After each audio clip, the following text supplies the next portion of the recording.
P.2 linear models and rates of change, and most of calculus is rates of change. And you know that as slope or finding velocity, average velocity anyway. Okay, so to start off, real quick refresher. There's slope of a line formula, y2 minus y1 over x2 minus x1. And to determine whether or not a line has a positive slope, negative, slope of 0, or no slope at all, I want to remind you that we read graphs the same way we read words on paper, from left to right. So a positive slope would be a graph going in this direction, because from left to right that would appear as it's rising. A slope of 0 would be a graph that is a horizontal line. That graph or line has a slope of 0. Negative slope from left to right would appear as though it is decreasing. And then an undefined slope would be a graph that is straight up, vertical. Please do pretend that my lines are actually straight. So parallel lines and perpendicular lines. Remember that parallel lines have the same slope. They have the same slope and they go in the same direction, such as the picture there. In this class, whenever we want to think of something having the same slope or parallel, I want you to think of the word tangent. And this is not the word tangent as in trigonometry. Not the same thing. Perpendicular lines. Perpendicular lines do not have the same slope. Perpendicular lines are lines whose slopes are opposite reciprocals of each other. For the sake of calculus, I do want you to think of the word perpendicular as normal, not as I'm telling you that it is average or the ordinary kind of slope. No. In calculus and up, they stop using the word perpendicular and they start using the normal. There's also orthogonal. But we won't be really using orthogonal. We will be using normal and perpendicular, but mostly normal. All right. Equations of lines. Hopefully you recall these from Algebra 1. Point-slope form is an equation where all you really need are the things in the name, the point and the slope. So y minus y1 equals m times x minus x1. And if you don't recall, hopefully you do, the point is the x1, y1 part, and then the slope, of course, is the m. Slope-intercept form is the ever-popular y equals mx plus b. Now, we will get equations in slope-intercept form, but for the most part, when we write them, we will be writing them in point-slope form, because it is the friendliest version to use. Sometimes, however, although we write it in point-slope form, we will have to simplify it and make it look like slope-intercept form, which is very much doable.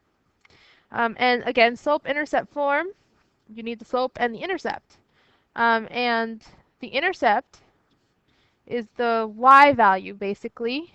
And it's in the equation, it is b. But it basically signifies a point where x is 0, and that's what makes it the intercept, because it intercepts the y-axis there. And then, of course, slope is still m. All right, vertical and horizontal lines. The equation for a vertical line would be the equation x equals some number.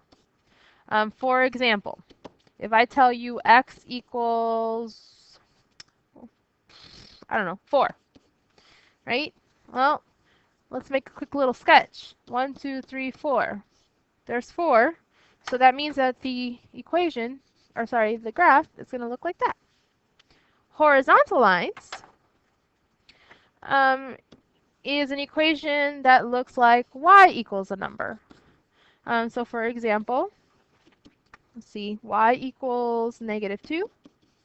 If I do a quick sketch of that, 1, 2, then it should look like this.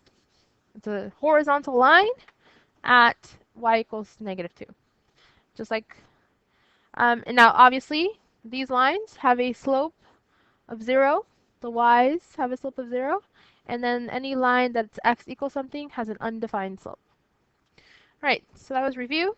Example 1, the population of Colorado was 3,827,000 in 1995 and 4,665,000 in 2005. Over this 10-year period, what was the average rate of change of the population? So average rate of change means slope. So you're going to use the good old-fashioned slope equation formula that you learned in Algebra 1. And this is very relevant in calculus, believe it or not. So if you want to look at it this way, you were doing calculus back when you were in Algebra 1. The population of Colorado was 3 million in 1995. All right, so I'm going to use the bigger number first. Not that I have to. It's just form of habit, I guess.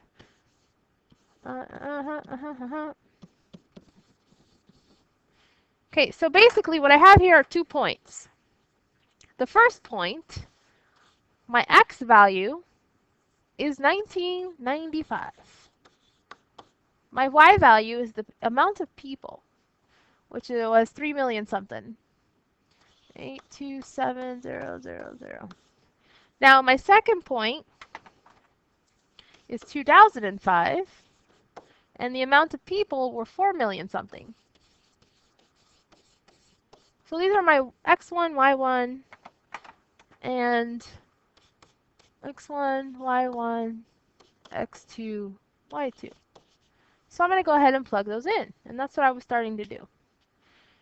So the y's go on top, the x's go on the bottom. The equation is on the top of your paper, or the formula rather.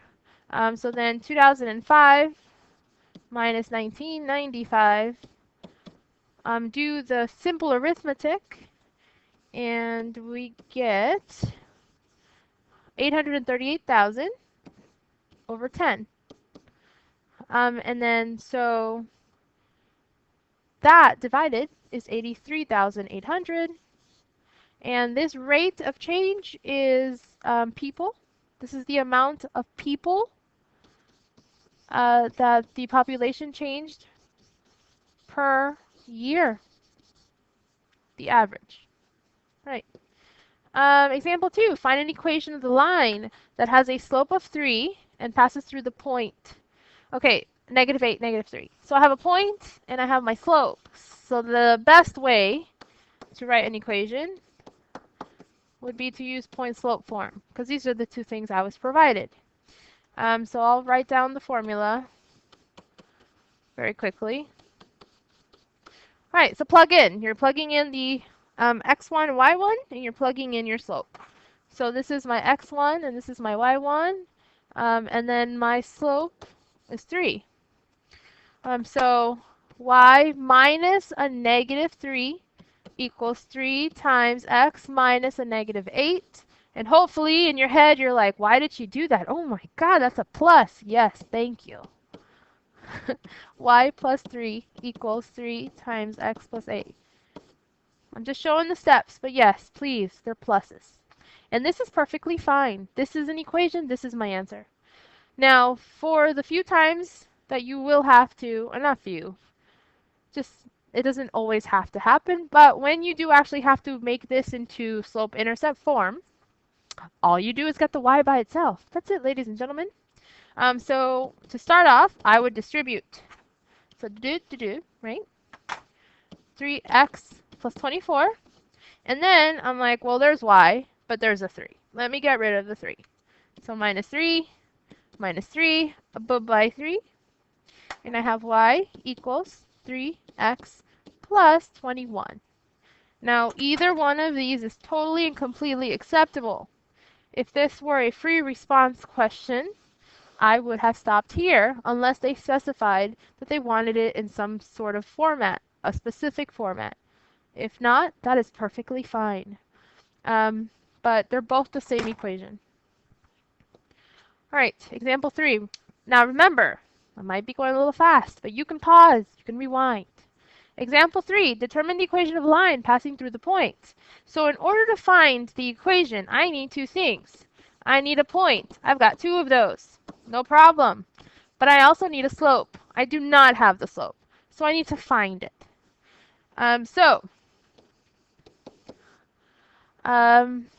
You can label the points x1 and y1. You certainly do not have to.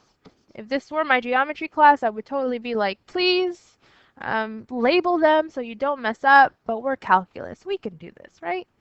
So y2 minus y1, and then x2 minus x1. So we have 10 over negative 12, which is reducible. Is that a word? I can simplify that.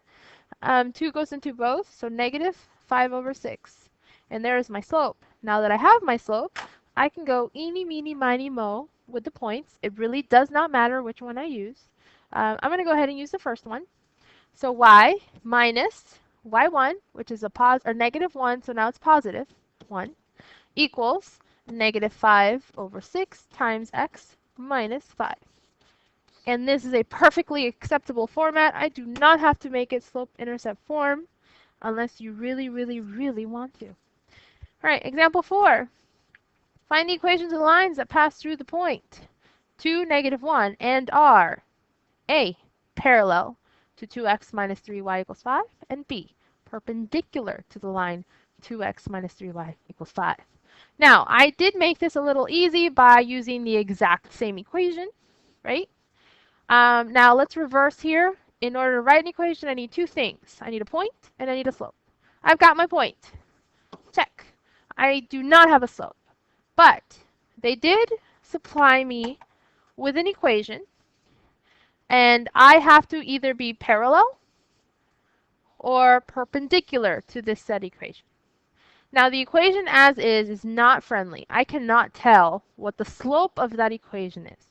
But that would be the purpose. I need to figure out what is the slope of that equation, because that's the slope I'm either going to use for the parallel equation that I'm going to write, or that's the slope I'm going to use to make or figure out my opposite reciprocal for the perpendicular portion of this.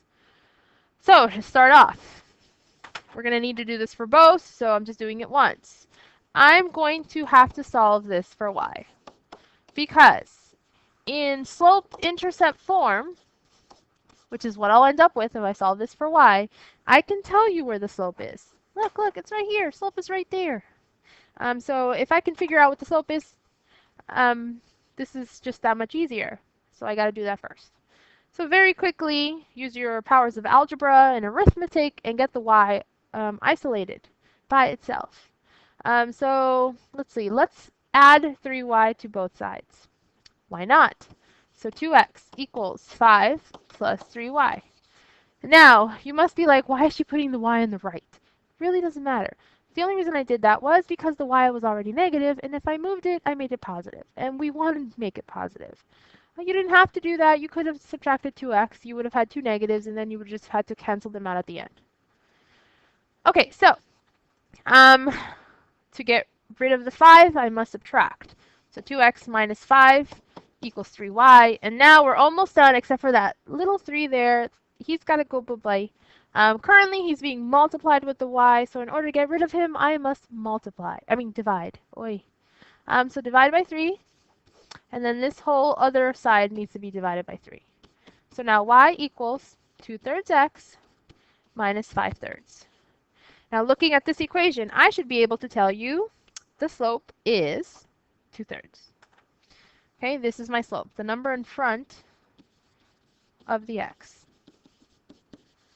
Now that I have my slope, I can actually go ahead and write my equations for parallel and perpendicular lines.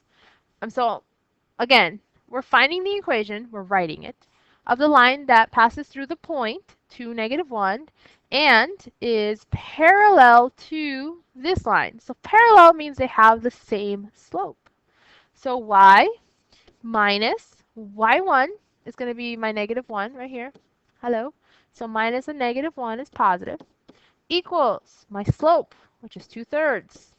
Right? Because it has to be parallel to this line, and the slope of this line is 2/3. Times x minus 2. Voila, here is my equation. If I really, really need to, I can solve this for y and have it as slope-intercept form. But I don't have to, I'm not going to. All right, B, perpendicular. So, once again, I'm using this slope, but for perpendicular lines, their slopes are not the same. They are opposite reciprocals. So the slope I'm going to be using is not 2/3. Hopefully in your brain right now, you're like, oh, okay, opposite is negative, and then reciprocal means we would take the 2 and the 3, and we would flip them around, right? The 2/3 becomes 3/2. And that would be the slope I would be using. So y minus, and then my point up there, I never wrote x1, is negative 1, so it becomes positive, equals my new slope, my opposite reciprocal, is negative 3/2 times x minus 2. And there's my equation for a perpendicular line.